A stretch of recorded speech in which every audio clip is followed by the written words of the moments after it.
coffee and cigarettes on the evening of our first meeting.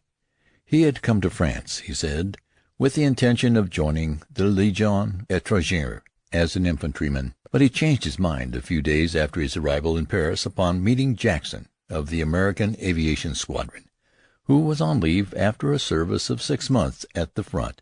It was all because of the manner in which Jackson looked at a Turkish rug. He told him of his adventures in the most matter-of-fact way. No heroics, nothing of that sort. He had not a glimmer of imagination, he said, but he had a way of looking at the floor which was irresistible, which fascinated him with the sense of height. He saw towns, villages, networks of trenches, columns of toy troops moving up ribbons of road, all in the patterns of a Turkish rug.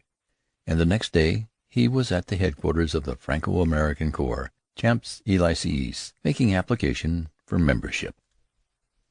It is strange that we should both have come to France with so little of accurate knowledge of the Corps, of the possibilities for enlistment, and of the nature of the requirements for the service. Our knowledge of it up to the time of sailing had been confined to a few brief references in the press. It was perhaps necessary that its existence should not be officially recognized in America, or its furtherance encouraged. But it seemed to us at the time that there must have been actual discouragement on the part of the government at Washington. However that may be, we wondered if others had followed clues so vague or a call so dimly heard. This led to a discussion of our individual aptitudes for the service, and we made many comforting discoveries about each other. It is permissible to reveal them now, for the particular encouragement of others who, like ourselves, at that time may be conscious of deficiencies, and who may think they have none of the qualities essential to the successful aviator. Drew had never been further from the ground than the top of the Woolworth Building. I had once taken a trip in a captive balloon. Drew knew nothing of motors, and had no more knowledge of mechanics than would enable him to wind a watch without breaking the mainspring. My ignorance in this respect was a fair match for his. We were further handicapped for the French service by our lack of the language. Indeed, this seemed to be the most serious obstacle in the way to success. With a good general knowledge of the language, it seemed probable that we might be able to overcome our other deficiencies.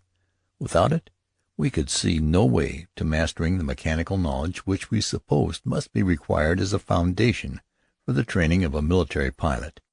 In this connection, it may be well to say that we have both been handicapped from the beginning. We have had to learn from actual experience in the air, and at the risk to life and limb, what many of our comrades, both French and American, knew before they had ever climbed into an aeroplane. But it is equally true that scores of men became very excellent pilots, with little or no knowledge of the mechanics of the business. So far as Drew and I were concerned, these were matters for the future. It was enough for us at the moment that our applications had been approved, our papers signed, and tomorrow we were leaving for École d'Aviation Militaire to begin our training.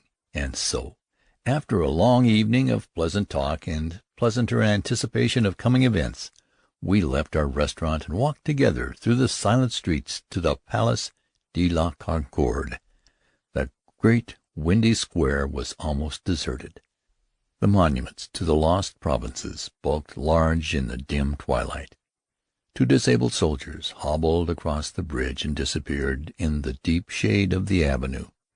Their service had been rendered, their sacrifices made months ago.